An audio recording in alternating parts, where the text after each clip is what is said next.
पद्म पुराण में भगवान शिव द्वारा तुलसी दल की महिमा का वर्णन भगवान शिव ने स्वयं कहा है। सब प्रकार के पत्तों और पुष्पों की अपेक्षा तुलसी ही श्रेष्ठ मानी गई है।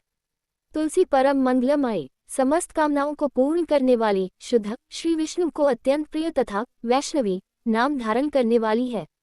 तुलसी संपूर्ण लोक में श्रेष्ठ, शुभ तथा भोग और मोक्ष प्रदान करने वाली है।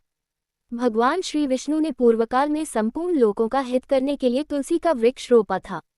तुलसी के पत्ते और पुष्प सब धर्मों में प्रतिष्ठित हैं। जैसे भगवान श्री विष्णु को लक्ष्मी और मैं, शिव दोनों प्रिय हैं, उसी प्रकार ये तुलसी देवी भी परम प्रिय है।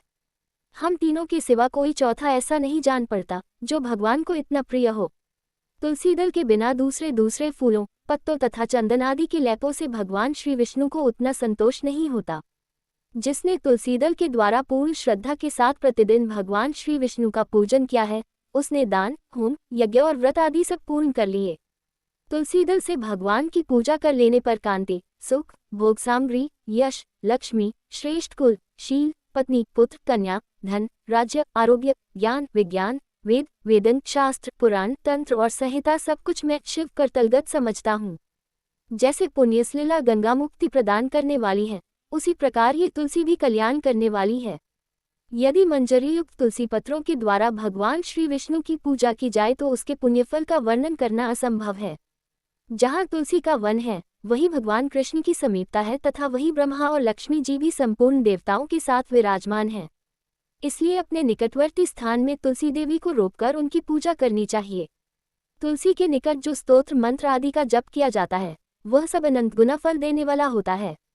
प्रेत, पिशाच, कुष्मांड, ब्रह्मराक्षण, भूत और दैत्य आदि सब तुलसी के वृक्ष से दूर भागते हैं। ब्रह्महत्या आदि पाप तथा खोटे विचार से उत्पन्न होने वाले रोग, ये सब तुलसी वृक्ष के समीप नष्ट हो जाते हैं। जिसने श्री भगवान की पूजा के लिए पृथ्वी पर तुलसी का बगीचा लगा रखा है, उसने उत्तम दक्षिणाओं से युक्त 100 यज्ञों का विधिवत अनुष्ठान पूर्ण कर लिया है। जो श्री भगवान की प्रतिमाओं तथा शालग्राम शिलाओं पर चढ़े हुए तुलसी दल को प्रसाद के रूप में ग्रहण करता है, वह श्री विष्णु के सायुज्य को प्राप्त होता है। जो श्रीहरि की पूजा करके उन्हें निवेदन किए हुए तुलसी दल को अपने मस्तक पर धारण करता है, वह पाप से शुद्ध होकर स्वर्गलोक को प्राप्त होता है। कलियुग में तुलसी का पूजन, कीर्तन, ध्यान, रोपण और धारण करने से वह पाप को जलाती और स्वर्ग एवं मोक्ष प्रदान करती है। जो तुलसी के पूजन आदि का दूसरों को उपदेश देता और स्वयं भी आचरण करता है, वह भगवान श्री लक्ष्मीपति के परमधाम को प्राप्त होता है। जो वस्तु भगवान श्री विष्णु को प्रिय जा पड़ती है, वह मुझे भी अत्यंत प्रिय है।